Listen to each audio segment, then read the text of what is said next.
So one of these ayat that is so epic is the dua of Sulaiman alayhi salam.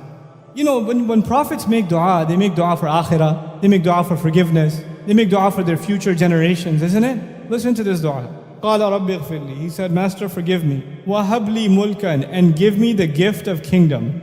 Give me the gift of some kind of kingdom. مُلْكًا لَا يَنْبَغِي لِأَحَدٍ مِّن بَعْدِي. That is not even appropriate for anyone who comes after me.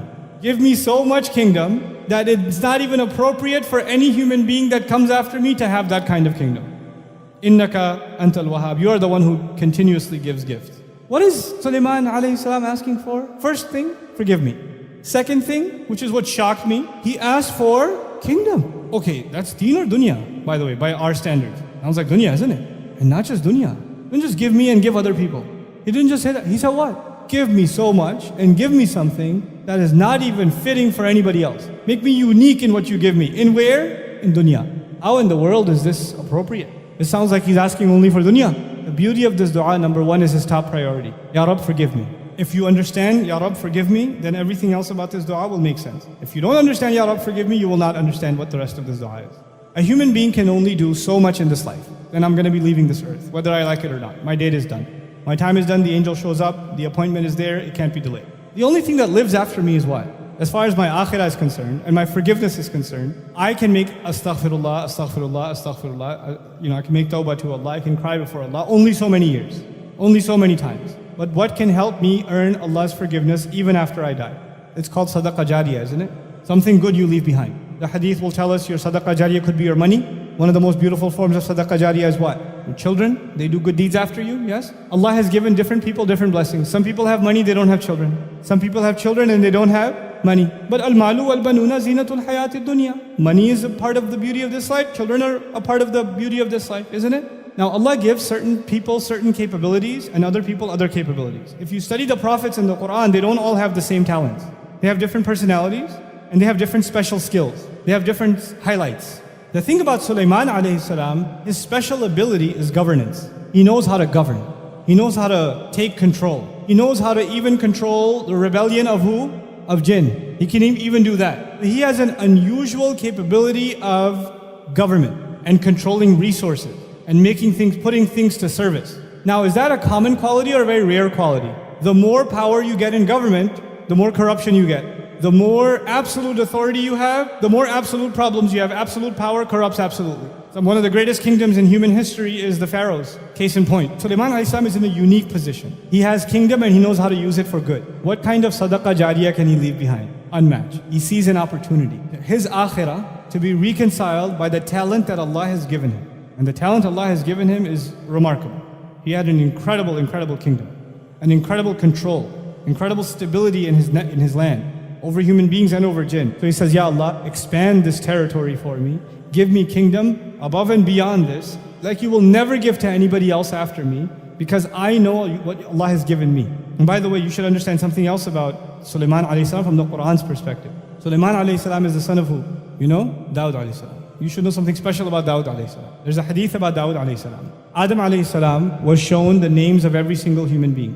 When we were ruh, Adam alayhi salam was shown, introduced to all of us. He knows my name, he knows your name. وَعَلَّمَ آدَمَ الْأَسْمَاءَ كُلَّهَا ثُمَّ عَرَضَهُمْ. That's actually going back to the names of all individuals, which is amazing. Our Father knows all of us by name. It's not just we know His name, He knows our name too. And He knows our qualities too, because in Arabic, ism is also qualities. So He knows you and your personality. How many people are in front of Him? Adam alayhi salam?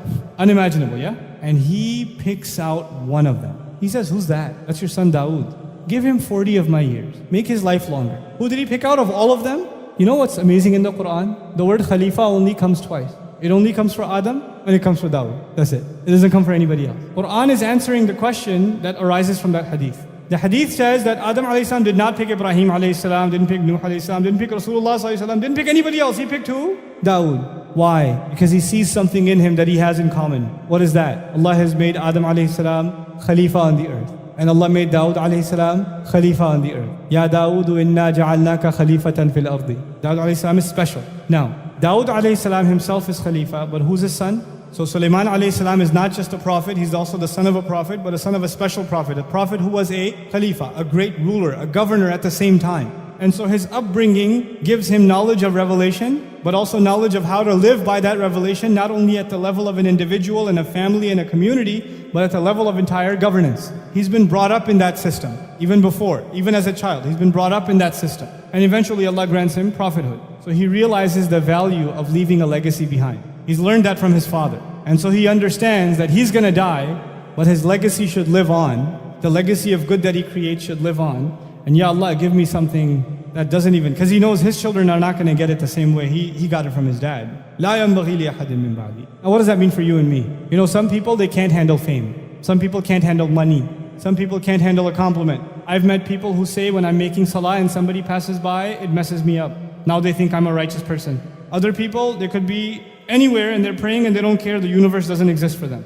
Some people have a stronger, thicker skin. Some people have weaker skin. Different people have different weaknesses. Some people have a hard time waking up early in the morning. Doesn't that happen? So the first thing you have to recognize is what is your weakness and what is your strength. And once you find your strength, then you ask Allah to give you and give you and give you in what you have strength, so you can put all of it to the service of Allah's deen, so you can leave a legacy. Ya Allah, if this is not going to mess me up, then give me more of it, because I can put it to work for your deen. Like Uthman radiallahu anhu should be asking for more wealth. He should ask. You know why? Because even after being a millionaire, does the wealth mess him up? No. Someone like a Qarun should not ask for more wealth. Because whatever he has messed him up enough already. You understand? So not everybody's going to ask for the same thing. Because the strength of Sulaiman alayhi salam is he has power, but it doesn't corrupt him. So he asks Allah, give me more and more and more and more and more of power, so I can take all of it and serve what? Your deen. And when you ask Allah, what did Allah do for him? Look at in the next ayah, فَسَخَّرْنَا لَهُ الرِّيحَ تَجْرِي بِأَمْرِهِ رُخَاءً حَيْثُ أَصَابَ وَالشَّيَاطِينَ كُلَّ بَنَّاءٍ وَغَوَّاصٍ وَآخَرِينَ مُقَرَّنِينَ فِي الْأَصْفَادِ هَذَا عَطَاؤُنَا. I made the winds submit to him. I made shayateen do work for him. Others I made dive deep into the ocean for him and pull out its treasures. Others I put in chains in prison, the ones who wouldn't listen to him. I put them in chains for him. This is all what we give. This is what we give. Allah gave him control over winds. You can have the most technologically advanced society with the greatest military, but when a hurricane strikes, their buildings fall. They can't protect themselves from what? The wind. They can't. They can't protect themselves from the earthquake. They can't protect themselves from the flood. Isn't it? They could have billions of dollars spent in defense, and they can't protect from the wind. Who needs a military when you have the wind? Just send a hurricane that way. Send a storm that way. Subhanallah. This is what Allah will give. So for you and me, identifying what our strength is, and then making a pledge to Allah that we will use it for the strengthening of this deen, for leaving a legacy that is longer than our own. That is perfectly normal. Perfectly normal. That's not asking for dunya. As a matter of fact, even if you benefit from it somewhat, it's fine. Because you take from it what you need, and you give from it what will build your akhirah. Because what was the priority from the very beginning? Rabbi, ighfirli, forgive me. This is all in hopes of earning Allah's forgiveness. No matter how many good deeds I do, they're not going to be enough, so I keep doing good deeds even after I'm dead. That's what I want to do. Every one of you should be thinking like that. Every one of you. What is the strength Allah has given me, and how can I put it to good use, and how can Allah build my talent to make it even better, so I can benefit even more.